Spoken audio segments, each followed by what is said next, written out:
Hello friends, चलिए फिर आज हम भारत की भूगोल की कक्षा को आगे बढ़ाते हैं।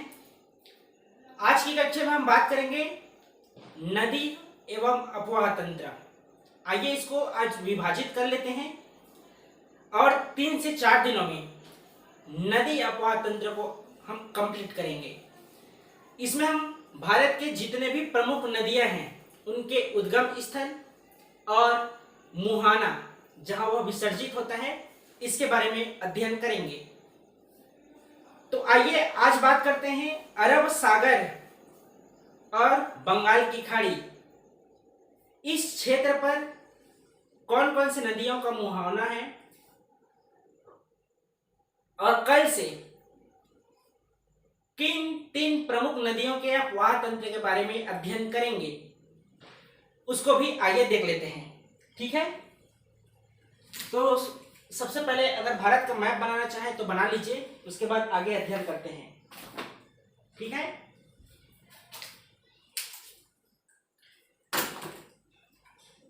आज का हमारा टॉपिक क्या है?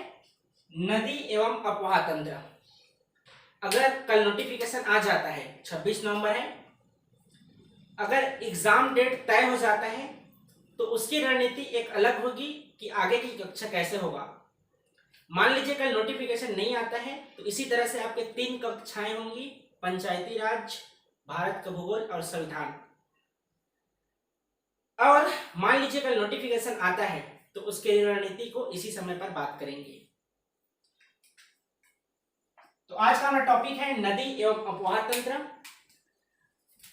तो बांग्लादेश का क्षेत्र, इस क्षेत्र को बंगाल की खाड़ी के नाम से जानते हैं,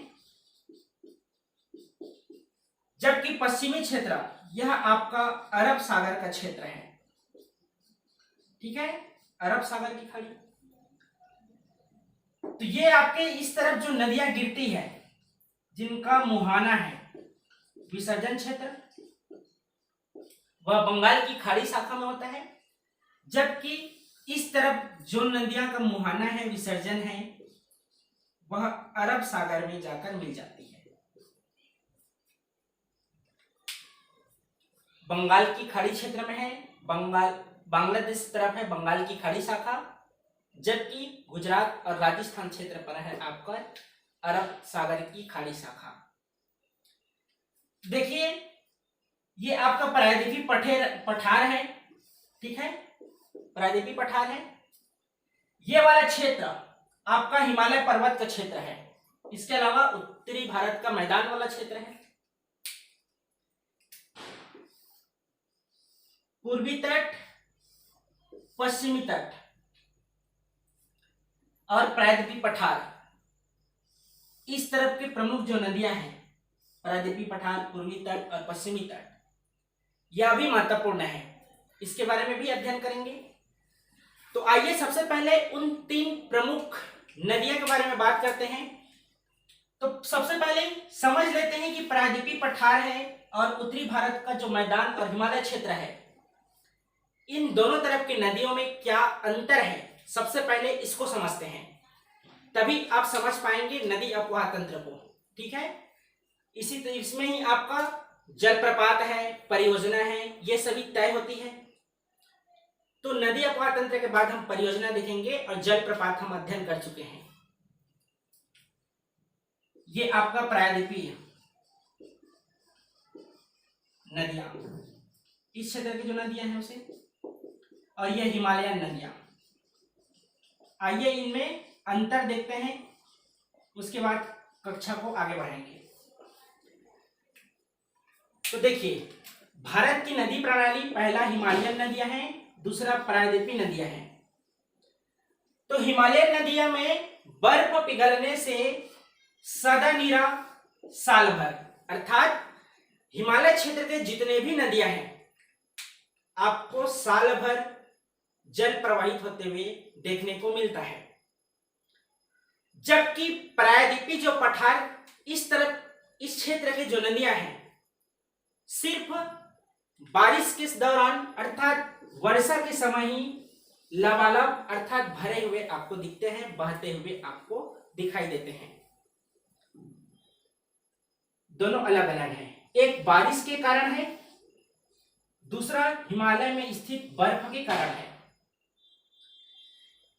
बारिश में सभी तरफ की नदियां प्रवाहित होती है। गर्मी के मौसम में हिमालय क्षेत्र में स्थित बर्फ के कारण बर्फ के पिघलने से जो नदियां प्रभावित होती है, तो दोनों अलग अलग हैं। बारिश प्रायद्वीपीय नदियों में प्रवाहित होती है, जबकि हिमालयन क्षेत्र में साल भर नदियां प्रभावित होते रहती है। दूसरा अंतर क्या है? जल परिवहन की सुविधा। जल परिवहन की सुविधा, तो जिस क्षेत्र में नदियां साल भर प्रवाहित होगी वहां तो निश्चित रूप से है जल परिवहन भी होगा, जबकि वहीं आप देखेंगे प्रायद्वीपीय नदियों में तो बारिश के समय काफी तेज रफ्तार से नदी प्रवाहित होती है, तो उस समय आप नौकायन नहीं कर सकते हैं। इस तरह से जल परिवहन की सुविधा अनुपलब्ध रहती है प्रायद्वीपीय पठार की नदियों में। तीसरा प्रमुख अंतर क्या है? उत्तर भारत की नदियां डेल्टा का निर्माण करती है, जबकि प्रायद्वीपीय भारत की नदियां एस्चुरी का निर्माण करती है। क्या है डेल्टा और एस्चुरी? तो देखिए, डेल्टा और एस्चुरी एक स्थान पर एक तरफ से अनेक नदियां आकर विसर्जित हो रही है, ठीक है। तो ये अपने साथ अवसाद लाती है। अवसाद में क्या है? कंकड़, रेत, पत्थर, कीचड़, ये सभी बहाकर अपने मुहाने क्षेत्र पर लाती है जितने भी नदियां हैं, और इस तरह से भी इनका जमाव या ठहराव हो जाता है। अपने साथ लाए हुए अवसाद के कारण जो जमाव होता है ये आपका डेल्टा है, ठीक है, डेल्टा है। जबकि वही एस्चुरी सिर्फ एक ही स्थान पर अनेक नदियां आकर गिर रही है, जिनका रफ्तार भी काफी तेज है। तो यह स्थान पर अगर जल एक साथ गिरेंगे तो निश्चित रूप से है यहाँ का जो जमाव होगा, जो अवसाद होगा, जो भूमि होगी, इस क्षेत्र का मिट्टी आगे इस तरह से फैल जाएगा। क्यों फैल जाएगा? क्योंकि एक ही स्थान पर सारी नदियां गिर रही है। तो इस क्षेत्र में जहां पर गिर रही है नदियां, उस क्षेत्र के जितने भी अवसाद हैं वह इस तरह से खाली हो जाएंगे, गड्ढानुमा आकृति बन जाएगा। ये आपका एस्चुरी है, ठीक है। जबकि डेल्टा क्या है? अवसादों का जमाव है। तो डेल्टा और एस्चुरी को आप याद रखिएगा। तो हिमालयन क्षेत्र की नदियां डेल्टा का निर्माण करती हैं, इसी में आप सुंदरवन का डेल्टा का अध्ययन करते हैं, जबकि प्रायद्वीपीय भारत की नदियां एस्चुरी बनाती है। अगला देखिए, सिंचाई सुविधा उपलब्ध है।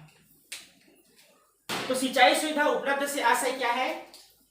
जिस क्षेत्र में साल भर नदियां प्रवाहित हो रही है, निश्चित है कि सिंचाई सुविधा भी उपलब्ध रहेगा। जहां नदियां साल भर प्रवाहित हो रही है वहां आपको जलप्रपात भी देखने को मिलेगा। जलप्रपात, इसके बारे में अध्ययन कर चुके हैं, नहीं देखे होंगे तो चैनल में जाकर देख लीजिएगा। यह भी आपके एग्जाम के लिए में महत्वपूर्ण प्रश्न है। तो देखिए, जलप्रपात कौन से नदियां नहीं बनाते हैं? तो जलप्रपात नहीं बनाते हैं हिमालयन नदियां। हिमालयन नदियां जलप्रपात का निर्माण नहीं करती है, जबकि वहीं आप देखेंगे प्रायद्वीपीय जो पठार है वह जलप्रपात का निर्माण करते हैं। उदाहरण में कौन कौन सी नदियां आएंगे जो प्रमुखतः अध्ययन करेंगे हम? सिंधु नदी, गंगा नदी और ब्रह्मपुत्र नदी, जिसका उद्गम स्थल हिमालय क्षेत्र पर स्थित है, वह हिमालयन नदियां के अंतर्गत आएंगे। तो उदाहरण में कौन सा हुआ? सिंधु है, गंगा है और आपके ब्रह्मपुत्र नदियां हैं। ठीक है, इसके बाद देखिए अगला है प्रायद्वीपीय नदियां। तो प्रायद्वीपीय नदियां में जलप्रपात तो निर्मित होता ही है। कौन कौन सी नदियां हैं जिसके बारे में अध्ययन करेंगे? तो एक है अरब सागर इस तरफ गिरने वाली जो नदियां हैं, जबकि दूसरा तरफ है बंगाल की खाड़ी शाखा में गिरने वाले नदियां हैं। तो अरब सागर शाखा में गिरने वाले नदियां कौन कौन से हैं? तो देखिए ताप्ती नदी है, नर्मदा नदी है और माही नदी है। ताप्ती नदी, माही नदी और नर्मदा नदी ये आपके अरब सागर की शाखा में गिरने वाले नदियां हैं। इसके अलावा बंगाल की खाड़ी शाखा में गिरने वाले नदियों में है महानदी, गोदावरी, कृष्ण नदी और कावेरी नदी। आप सभी लाइव चैट में बताइए महानदी का उद्गम स्थल कौन से स्थान पर है? छत्तीसगढ़ में पढ़ते हैं आप सभी, बताइए महानदी का उद्गम स्थल। नहीं पता होगा तो कमेंट बॉक्स में बताइएगा। तो इस तरह से उदाहरण देख लिए। उदाहरण में कौन कौन सा है? गोदावरी है, कृष्णा है, कावेरी है, नर्मदा है, ताप्ती और महानदी। तो ये आपके प्रायद्वीपीय पठार की जो नदियां हैं इसके बारे में भी हम आने वाले दिनों में अध्ययन करेंगे। तो ये आपको विभाजन था हिमालयन नदियां और प्रायद्वीपीय नदियां के बारे में। आइए प्रमुख नदियां के हम अपवाह तंत्र का एक ढांचा देख लेते हैं कि कौन सी नदी से उद्गम होता है। उसके बाद कल से पर्टिकुलर किसी एक अपवाह तंत्र को हम अध्ययन करेंगे। ठीक है, तो 3 हमें नदियां का अपवाह तंत्र पढ़ना है, जिसके अंतर्गत इनके सहायक अन्य नदियां भी हैं जिसके बारे में हमको अध्ययन करना है। तो सबसे पहले एक भारत का मैप बनाना चाहें तो बना लीजिए, नहीं तो अभी देख लीजिएगा, बाद में आप नोट्स बना लीजिएगा। ठीक है, ये क्षेत्र है आपका बंगाल की खाड़ी और ये है अरब सागर। देखिए मानसरोवर,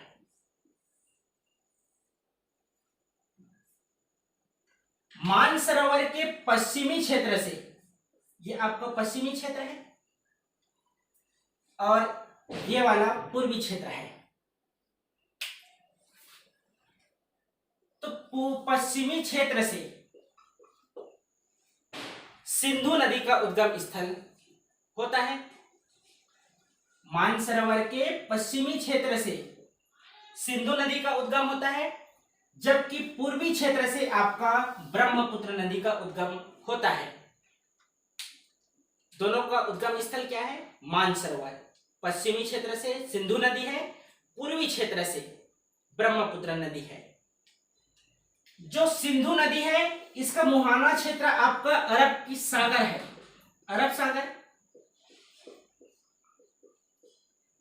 जबकि ब्रह्मपुत्र नदी का मुहाना स्थल है बंगाल की खाड़ी। ठीक है,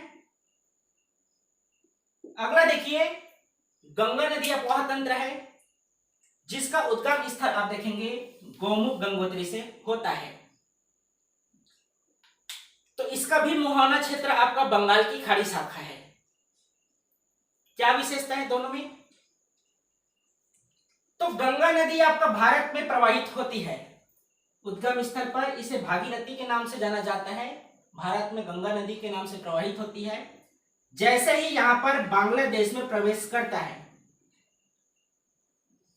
गंगा नदी जैसे ही बांग्लादेश में प्रवेश होता है इनका, इसे पद्मा के नाम से जाना जाता है। ठीक है, पद्मा के नाम से जाना जाता है।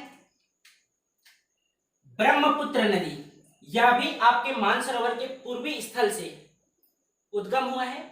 तो जैसे ही बांग्लादेश में प्रवेश होता है, इसे जमुना के नाम से उल्लेखित किया जाता है। गंगा नदी को पद्मा नदी के नाम से जाना जाता है, ब्रह्मपुत्र नदी को जमुना नदी के नाम से जाना जाता है। ब्रह्मपुत्र नदी, इसकी लंबाई आपकी सर्वाधिक है गंगा के तुलना में।